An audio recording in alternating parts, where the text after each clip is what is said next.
Hello and welcome to the channel. Today I'm going to be going over 3 stories and 3 key lessons that every aspiring entrepreneur should know. The way that it's going to work is first I'm going to give you some context. So you know what the story is about, you know where we're talking about, you know where we were.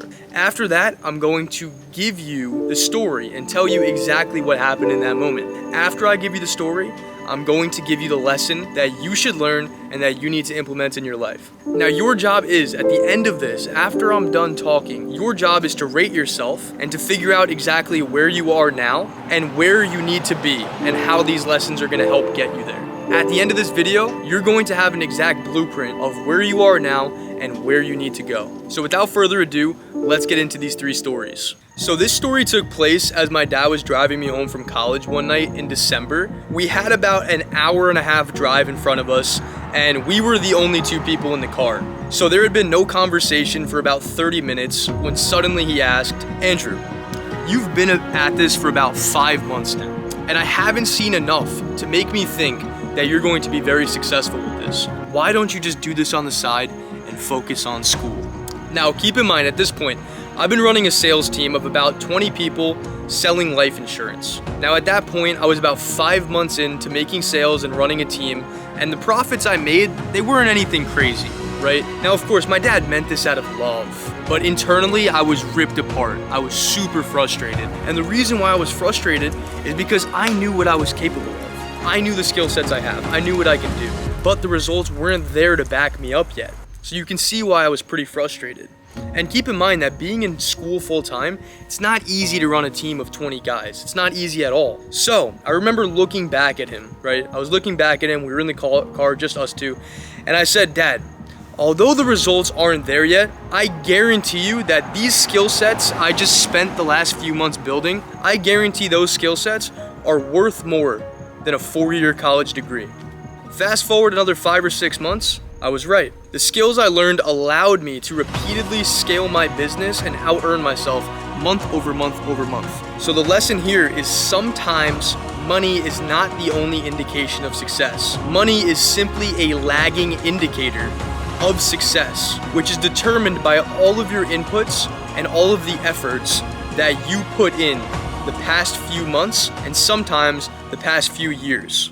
So there was this guy who I won't name out of respect. He could literally talk you into doing anything. I'm telling you, this was the best salesman I have ever seen in just the natural world. He could convince you to do anything. Now again, I won't name him, but out of respect and for the story, let's call him Bob. So one day, I was posting about life insurance on Instagram and Bob reached out to me. Now what happened was I was super excited. I'm like, okay, this guy's gonna be a killer. He's gonna be so good. And I was so excited to have Bob on the team. I thought he was gonna be the best salesman, or so I thought. Now, when I recruit, this is just me personally, I don't know how other people do it, but when I recruit, I tend to bring on like 10 people at a time, and then I get those dudes like really good, and then I nurture them until they're self-sufficient, and then maybe I'll bring in another 10 dudes. But the point is, I bring on people in waves. So what that means is, Bob wasn't training alone. And out of respect for this guy, I'll call the guy he was training with Phil. So Bob and Phil were in the same training group, and Phil was mediocre at best. Nothing special about him, nothing really that impressive, he's just Phil, right? So Bob and Phil get to training, and eventually comes the time they're ready to get on the phones. So Bob and Phil, they get on the phones, and day 1, Bob closes a sale, and Phil doesn't. I'm like, okay, that's what I expected. Bob's gonna be really good. Phil, like I kinda expected him to struggle a little bit, whatever. So what ended up happening is over the course of that first week, I took a look at all of the call logs, and I saw that Phil was literally tripling Bob's inputs.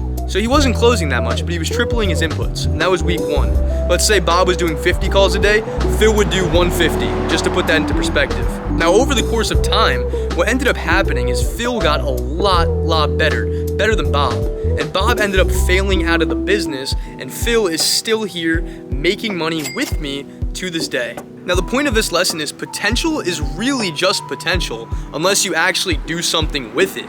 Natural talent is good up until some point, but unless you put your your talent and your skills into practice, you're only as good as your natural ability allows you to. You can never progress further. So what I learned is the person with the most grit, the person who's the most relentless, is the person that's going to end up being more successful in the long term. Okay, I want you to think back to a point in your life when you were super locked in.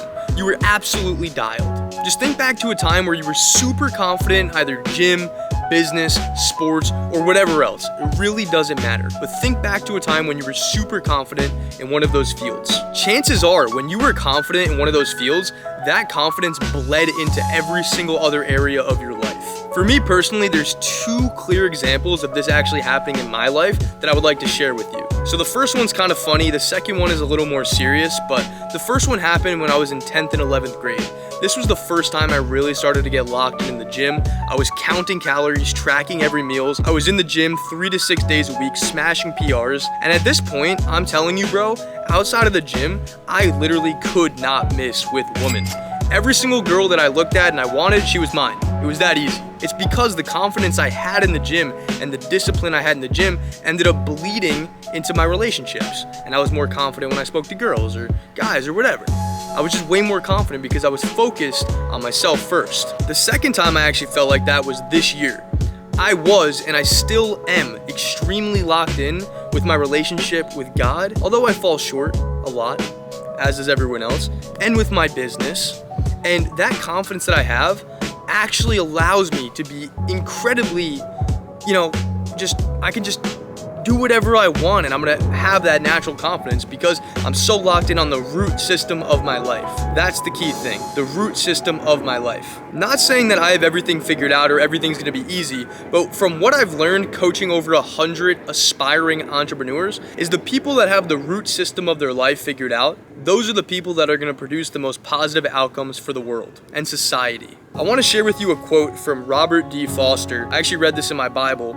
It was like one of the annotations next to the passage where Jesus was talking about him being the vine and we're the branches. He wrote, "The man who concentrates on the root system of his life is going to bear fruit upward.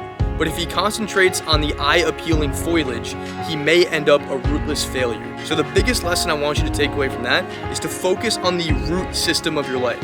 Focus on your core.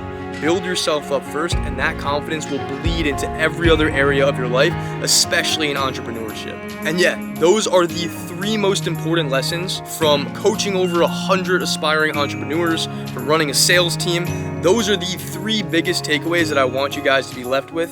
Let me know in the comments how these resonate with you, if they helped you. And guys, this is my first video, so if you did like what you watched today, please consider dropping a like below. I would really appreciate it. And if you like what you see and you wouldn't mind seeing my face on your YouTube more, please consider subscribing. I love what I do. I want to continue building a community with you guys. Thank you for watching, and I will see you guys on the next video. God bless.